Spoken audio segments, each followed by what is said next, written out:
Bonjour. Dans faire de la politique, le seul mot important, c'est le verbe faire. Vous allez découvrir dans cette vidéo le programme cadre du mouvement Les Citoyens. Comment on va faire, très concrètement, pour que nos valeurs deviennent de la réalité.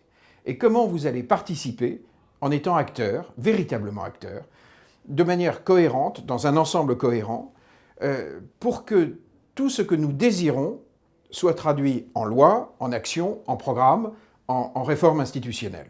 Je voudrais rappeler quelque chose de très très simple. On est pour un président qui préside, un gouvernement qui gouverne, un parlement qui soit véritablement un parlement, des territoires absolument acteurs et des citoyens acteurs. Donc votre participation est en pleine cohérence avec ce projet politique, ce projet qui correspond à un véritable changement culturel. Vous me verrez, dans les mois à venir, donner la parole aux gens qui portent une très grande compétence. On est dans une logique du « nous » et non pas du « moi-je ». Donc je vais donner la parole à l'architecte du projet global, avec qui j'ai travaillé évidemment, qui s'appelle Robert Branche. Il va vous expliquer comment tout ça est structuré et comment votre participation va aboutir à une volonté commune. Bonjour à tous. Alors, quel est le contenu de ce programme ? La première partie de ce programme, qui est essentielle, comme Alexandre l'a dit plusieurs fois, c'est un changement de méthode. Premier point de ce changement de méthode, c'est de partir des professionnels. Alors ça peut paraître surprenant, mais aujourd'hui, ce n'est pas du tout la méthode actuelle. C'est-à-dire qu'on impose aux professionnels des solutions au lieu de partir des professionnels. Je vais vous donner une anecdote, c'est ainsi par exemple qu'un boulanger aujourd'hui ne peut plus prendre un apprenti à 5 h du matin, puisqu'il doit le prendre à 6 h du matin, par une règle qui lui a été imposée, c'est-à-dire une fois que le pain est cuit.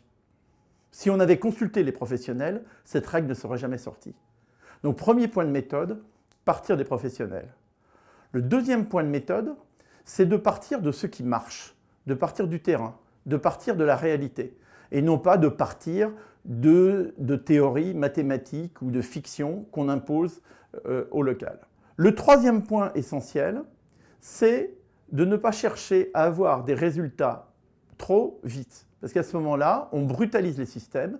Ce qui est important, c'est de créer des processus. Puisqu'on veut un changement de méthode profond, il s'agit d'être conscient que cela va prendre du temps, d'enclencher des transformations d'organisation, de structure pour obtenir des résultats croissants. Travailler sur des processus. Le quatrième point de méthode, c'est un travail sur des valeurs de la société. C'est un point aussi que nos politiques ont oublié. La société n'existe pas en soi. La société est un construit et c'est une des premières valeurs que doivent donner les politiques. Et tout le monde voit bien aujourd'hui qu'un des problèmes en France, c'est que notre société se délite. Donc il est essentiel de la reconstruire à partir de valeurs. Quelles sont les valeurs qu'on propose ? C'est les valeurs de la maison. Première valeur, le respect de la diversité. Qu'on le veuille ou non, nous sommes tous français. Ceux qui sont là depuis 1 heure, 1 mois, 5 générations, nous sommes tous français. Et cette diversité, c'est la force de la France. C'est le seul pays qui change tous les 50 à 100 km. Vous pouvez vérifier, aller dans un autre pays, même en Europe, vous verrez qu'on a des pays beaucoup plus stables en termes de paysage. La force de la France, c'est sa diversité. Donc nous devons construire à partir de cette diversité qui est notre force. C'est la première valeur. La deuxième valeur, c'est la bienveillance. Sans bienveillance, on ne peut rien faire ensemble. Et la seule chose qui est à demander à l'autre qui n'est pas comme soi, c'est le respect de ma diversité. Et donc un regard bienveillant de l'un avec l'autre. La troisième valeur, c'est qu'il ne doit pas y avoir de statut privilégié. Quelle que soit son origine sociale, quelle que soit son histoire, on a les mêmes droits et les mêmes devoirs par rapport à la France. Un seul statut pour tous les Français. Dernier point de valeur, c'est quel est le ciment qui relie tous les Français ? D'aucuns ont parlé des Gaulois. Mais tout le monde n'a pas des Gaulois dans ses ancêtres. Par contre, notre ciment commun, c'est notre langue. C'est le fait de parler français. Il s'agit donc de redonner toute sa notoriété, toute sa gloire. C'est la langue française qui d'ailleurs va largement au-delà du pays. Voilà les 4 valeurs pour recimenter la France. Dernier point de changement de méthode, comme l'a indiqué Alexandre précédemment, c'est d'avoir un président qui préside. Et de sortir d'un président qui, aujourd'hui, s'occupe de tout et rentre dans le détail. Au-delà de la méthode, maintenant rentrons dans le cadre du programme. On ne va pas rentrer là dans le programme détaillé puisqu'on va le construire ensemble avec vous, mais c'est pour donner un socle commun sur lequel nous allons pouvoir travailler ensemble. Premier point, comment concrètement redonner le pouvoir au territoire? Alors pourquoi donner le pouvoir au territoire? Ce n'est pas par une lubie, c'est parce que c'est là où est le réel, c'est là où vous vivez, c'est là où nous vivons. C'est le seul endroit où peuvent se construire l'égalité, la liberté, la fraternité. Il n'y a que dans les territoires que l'on peut s'exprimer ensemble et soi-même. Alors, comment on va faire ça? On va accueillir toutes vos suggestions. Je vais vous donner 3 idées concrètes qu'on va mettre en débat. Sur les territoires, il faut d'abord partir de la brique de base. Quelle est la brique de base? En fait, c'est la commune.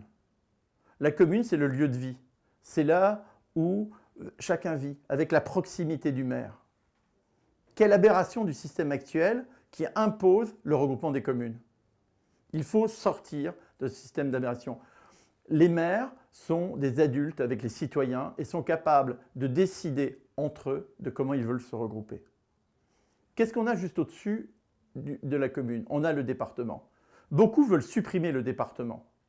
Nous avons une proposition inverse. Nous pensons qu'il n'y a pas assez de départements. Que le problème n'est pas que le département est inutile, c'est qu'il est trop grand et qu'il est donc administratif. Il ne correspond pas à un lieu de vie. Je vais vous donner un exemple personnel. Il se trouve que j'ai une maison dans la Drôme provençale. Quand on est en Drôme provençale, on n'est pas à Montélimar et on n'est pas à Valence non plus. Donc le département de la Drôme ne veut strictement rien dire pour les lieux de vie. On peut en débattre, il y a probablement, je connais assez bien la Drôme, 4 à 5 lieux de vie. Mais ça sera à chaque département, avec les élus locaux, de définir comment il veut se fragmenter. Mais nous pensons qu'il faut aller demain vers plusieurs centaines de départements pour en faire les vrais lieux de gestion d'une politique décentralisée. Deuxième action. Aujourd'hui, on a un système où l'État est le tuteur de toutes les collectivités locales, les communes, les départements, les régions. Ça n'est pas une vraie décentralisation. Nous allons proposer de réfléchir à un système où chaque communauté est le tuteur de celle qui est juste en dessous d'elle. Donc que l'État soit le tuteur des régions, que les régions soient celles des départements, que les départements soient celles des communes. Troisième exemple, c'est évidemment le renforcement du pouvoir des régions. Quelle est cette idée de penser qu'on peut piloter des politiques de l'emploi, de la santé, du logement, même de l'éducation de façon uniforme sur tous les territoires? C'est trop loin. Il faut réfléchir à doter les régions des outils et de leur confier les outils opérationnels de pilotage des politiques. La gestion au niveau des territoires, les départements et les communes, et le pilotage au niveau des régions. Voilà les propositions concrètes en matière de territoire. Deuxième thème après les territoires, la démocratie citoyenne. C'est évidemment fondamental. Vous comme moi, nous n'avons pas besoin d'une autorisation administrative pour décider d'avoir des enfants, me semble-t-il. Nous n'avons pas besoin d'aller à la préfecture pour décider si on est autorisé à avoir des enfants. Alors pourquoi on nous infantilise dans la vie quotidienne, dans notre société? Pourquoi on nous demande notre avis que tous les 5 ans ou 6 ans et qu'on ne nous considère au mieux que comme des électeurs? Un citoyen n'est pas seulement un électeur, c'est un acteur. C'est absolument essentiel et c'est évidemment au cœur du programme cadre du mouvement Les Citoyens. Quelles sont des idées d'action concrètes? Première idée d'action concrète, il faut que le monde politique respire. Du coup, c'est le cumul des mandats. Combien faut-il de cumul des mandats? Et pas seulement de cumul de mandats dans un moment donné, mais dans le temps. L'idée d'avoir 3 mandats uniquement pendant toute sa vie, et quel que soit le type de mandat exécutif, c'est ce que l'on met en débat. Deuxième point, l'égalité homme-femme. C'est une évidence, mais il faut le rendre absolument obligatoire et sans aucun échappatoire au niveau des mouvements politiques et au niveau de l'ensemble des organisations représentatives. Troisième point, permettre aux citoyens d'agir en termes de lois, de règlements. Quelques idées? Pourquoi les professionnels demain ne seraient pas systématiquement associés aux règles et aux normes qui les concernent?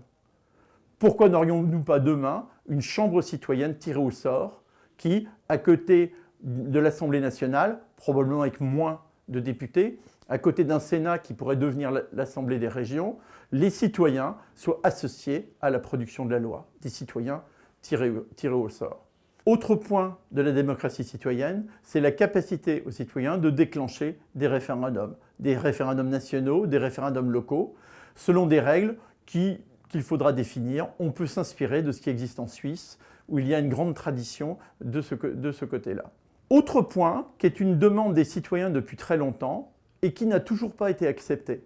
Allez vous demander pourquoi? La comptabilisation des votes blancs. C'est évidemment dans notre programme.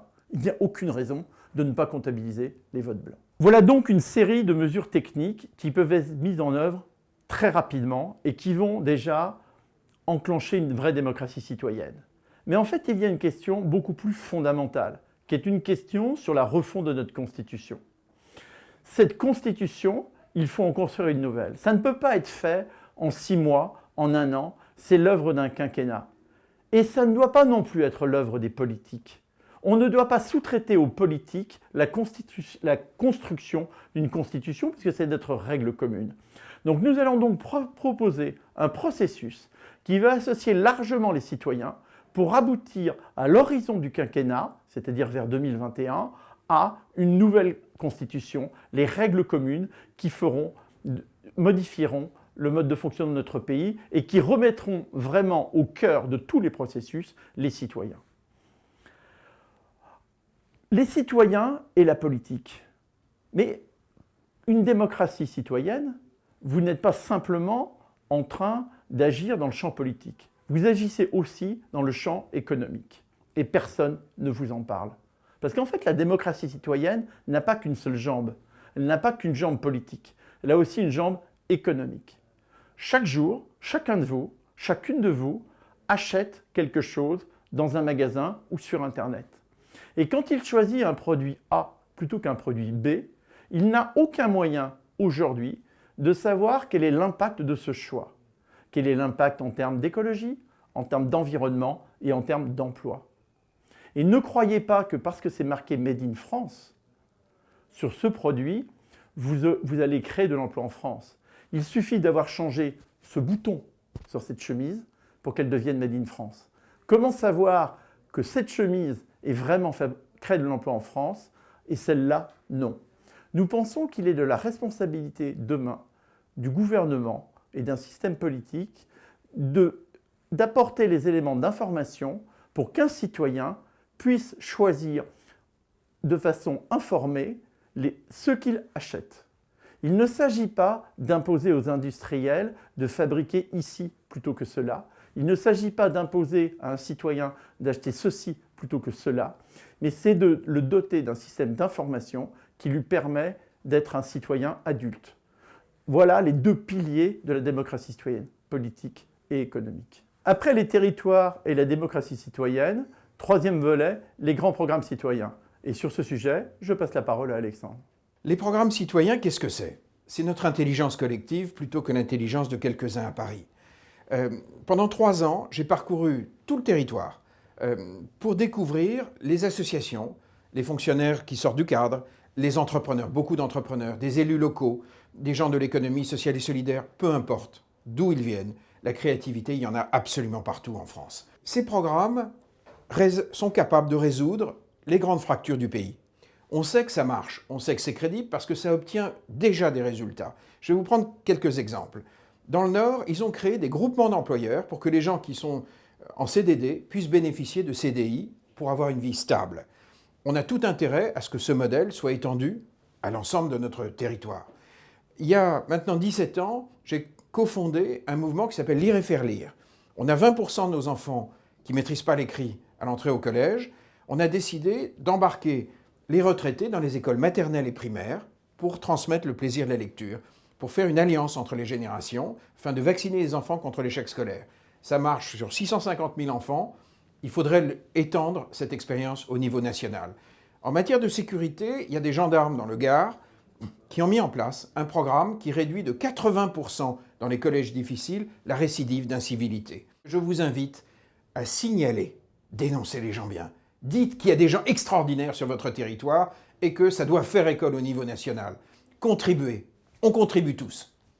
Après donc les grands programmes citoyens, dernier volet du programme, un État recentré. Parce que bien entendu, Si on dit qu'il faut donner la priorité au territoire et aux citoyens, ce n'est pas du tout pour dire qu'il ne faut plus d'État.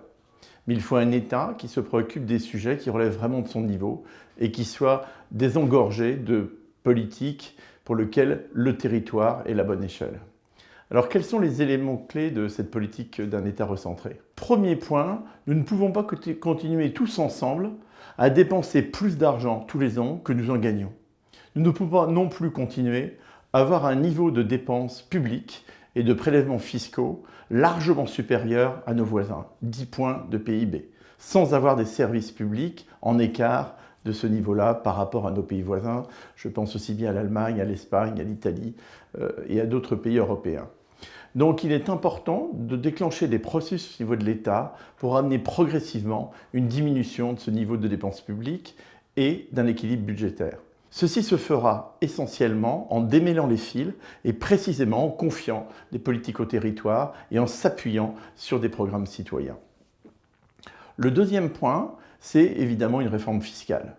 On ne peut pas continuer avec un système fiscal français aussi compliqué dans lequel personne ne se retrouve, sauf les plus puissants. C'est en fait un système fiscal fondamentalement injuste. Donc premier point, la simplification. Le deuxième point de ce système fiscal, il faut lutter contre la croissance des inégalités. Dernier point du système fiscal, c'est qu'il doit être compétitif par rapport aux pays voisins.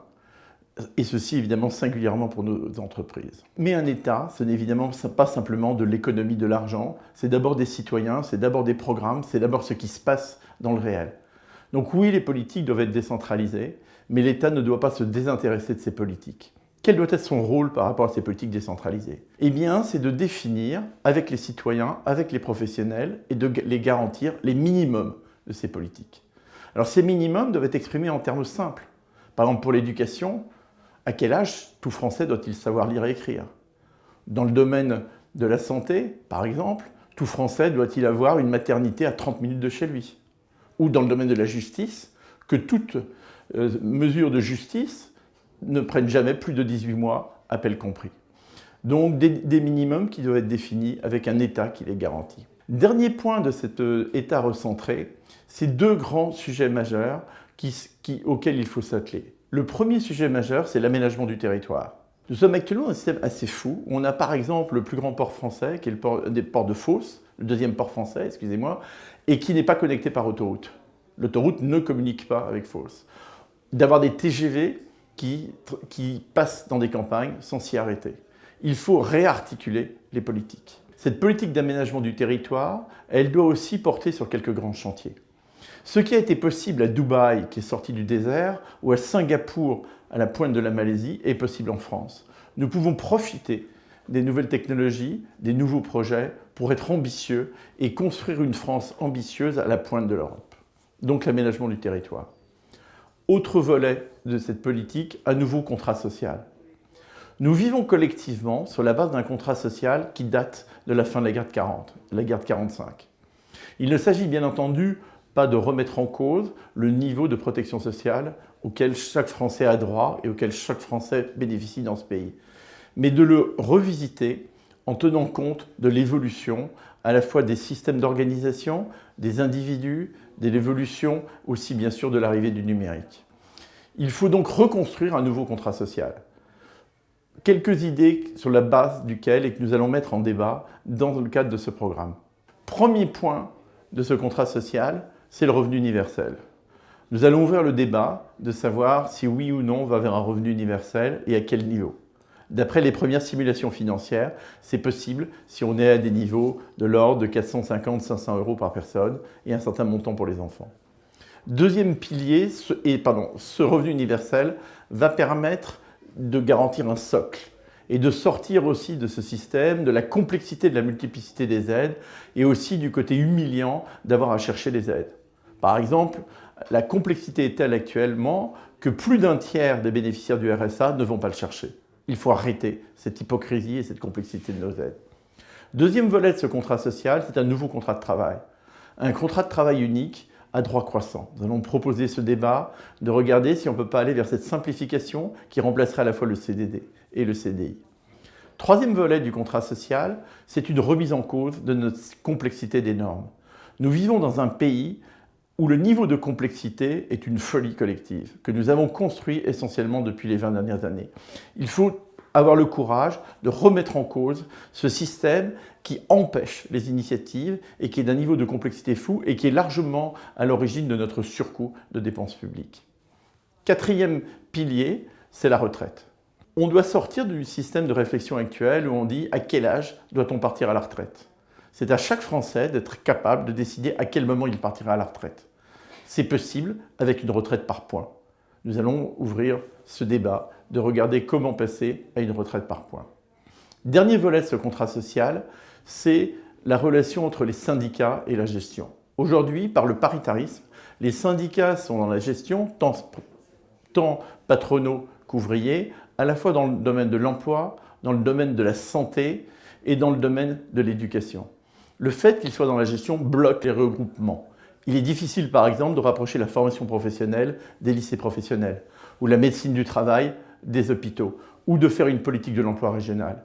Il est temps de se reposer la question d'une sortie du paritarisme de la gestion, bien sûr en gardant le paritarisme dans la réflexion et dans le pilotage en amont des actions. Voilà les éléments du contrat social. Maintenant, je passe la parole à Alexandre pour la dernière partie sur les affaires étrangères et l'Europe. L'Europe et les affaires internationales.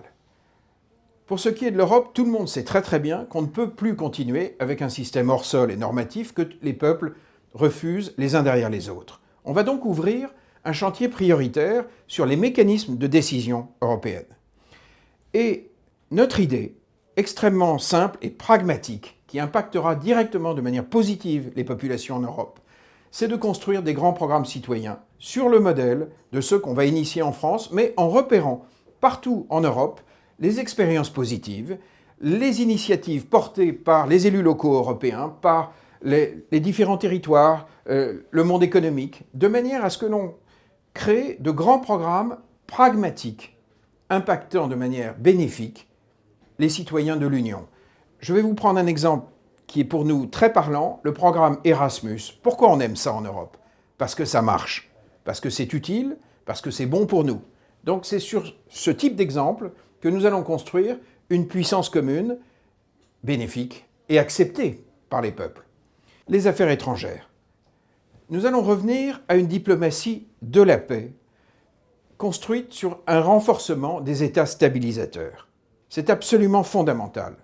Et puis, on va clairement revenir à notre grande tradition d'indépendance française. Il est hors de question que nous dérogions à notre capacité à parler à l'ensemble du monde. C'est ce que nous sommes, c'est ce que nous devons être, c'est notre spécificité que nous devons absolument affirmer. Ce qui veut dire également rouvrir le chantier, le grand chantier de la sécurité en Europe, qui depuis la chute du mur de Berlin est resté en suspens. Ça sera un des très très grands chantiers que l'on va devoir ouvrir dans les 5 prochaines années. Mais pour que tout ce programme prenne vie, on a besoin de vous. On a besoin de votre intelligence. On a besoin de votre savoir-faire professionnel, de ce que vous êtes capable de repérer là où vous vivez et où vous voyez des choses que nous ne voyons pas. Mais l'ensemble de ce programme cadre n'aura de puissance que si vous y contribuez. Si vous venez avec vos idées, votre expertise, votre compétence professionnelle, que si vous en parlez autour de vous, que si ce programme devient un véritable nous. Ça ne peut pas être le mien. Ça n'a aucun sens. Ça n'a de sens que si la puissance qui vient d'en bas remonte vers le haut.